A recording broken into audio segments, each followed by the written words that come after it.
Ibombe! Ibombe! Ibombe! I understand.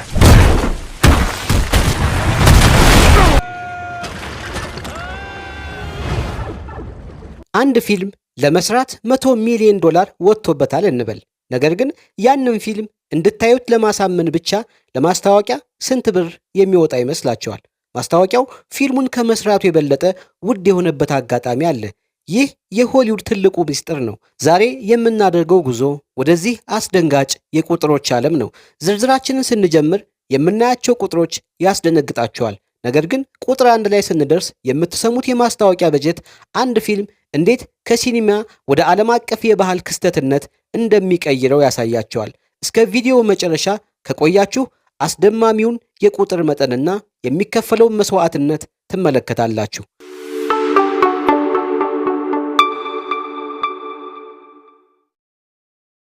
ሰላም ለእናንተ ይሁን። ወደ ሆሊውድ ግዙፍ የማስታወቂያ ማሽን እንኳን በደህና መጣችሁ። ይህ ሁሉ የማስታወቂያ ገንዘብ የት ነው የሚሄደው? በዋናነት በቴሌቪዥን ማስታወቂያዎች ላይ ይውላል። ለምሳሌ በአሜሪካ ትልቁ የስፖርት ክስተት በሆነው ሱፐር ቦል ላይ የአንድ ጊዜ የ30 ሰከንድ ማስታወቂያ ለማሰራት ብቻ ከ$7 ሚሊዮን በላይ ይከፈላል። በመቀጠል በዲጂታል እና የኢንተርኔት ማስታወቂያ ላይ በሚሊዮን የሚቆጠር ገንዘብ ይፈሳል። ከዚህ ደግሞ የውጭ ማስታወቂያዎች አሉ። እንደ ኒውዮርክ ታይምስ ስኩዌር ባሉ ግዙፍ የማስታወቂያ ሰሌዳዎች ላይ የሚወጡት ማስታወቂያዎች እጅግ በጣም ውድ ናቸው።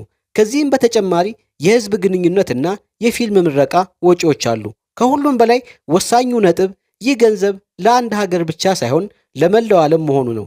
ይህ ሁሉ ሲደማመር ነው ቁጥሩ አስደንጋጭ ደረጃ ላይ የሚደርሰው። እንግዲያው ይህንን ግዙፍ የማስታወቂያ ማሽን ተጠቅመው በታሪክ ውስጥ ከፍተኛውን ገንዘብ ያፈሰሱት 10 ፊልሞች የትኞቹ ናቸው? የእኛ ዝርዝር በ10ኛ ደረጃ የሚጀምረው ማን ኦፍ ስቲል በተሰኘው ፊልም ነው። ሱፐርማንን ለአዲስ ትውልድ ለማስተዋወቅ የተደረገው ይህ ዘመቻ ስቱዲዮውን ለማስታወቂያ ብቻ $150 ሚሊዮን አስወጥቶታል።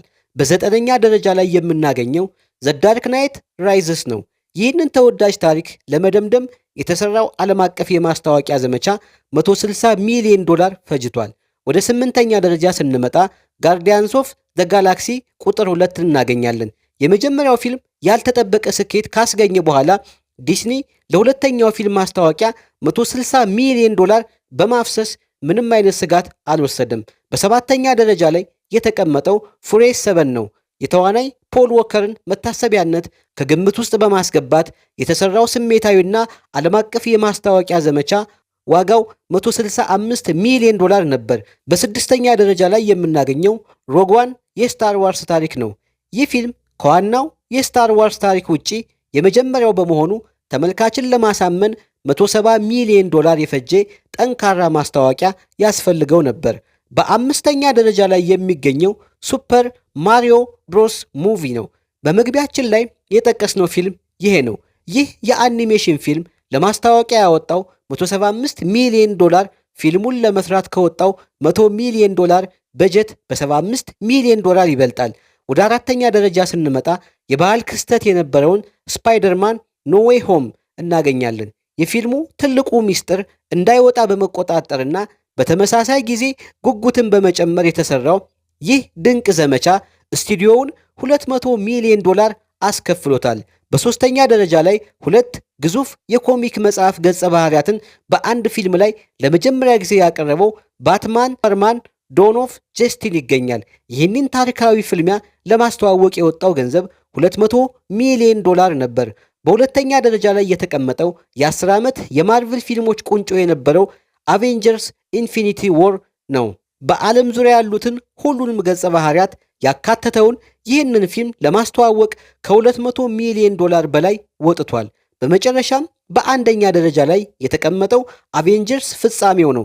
ይህ ፊልም በታሪክ ውስጥ ትልቁን የማስታወቂያ ዘመቻ አካሂዷል። የማስታወቂያ በጀቱ ከ200 ሚሊዮን እጅግ በጣም የበለጠ ነበር። ዘመቻው ፊልም ከማስተዋወቅ አልፎ አንድ ትውልድ ያደገበትን ታሪክ የሚዘጋ ዓለም አቀፍ ክስተት መሆኑን በማሳየት ላይ ያተኮረ ነበር። የዛሬው ጉዟችን ይህንን ይመስል ነበር። ከነዚህ የማስታወቂያዎች ዘመቻዎች ውስጥ እናንተ በጣም ያሳመናችሁና ፊልሙን እንድታዩት ያደረጋችሁ የትኛው ነው? አስተያየታችሁን ከስር ባለው ኮሜንት ላይ አስቀምጡልን። ይህ ቪዲዮ ከወደዳችሁት ላይክ ማድረግ እንዳትረሱ። ለጓደኞቻችሁ ሼር በማድረግ እንዲመለከቱት ጋብዙ። ከሁሉም በላይ መሰል አዝናኝና መረጃ አዘል ዝግጅቶች እንዳያመልጣችሁ የዩቲዩብ ቻናላችንን ሰብስክራይብ በማድረግ የደወል ምልክቷን ይጫኑ። እስከምንገናኝ ድረስ ሰላም ሁኑ።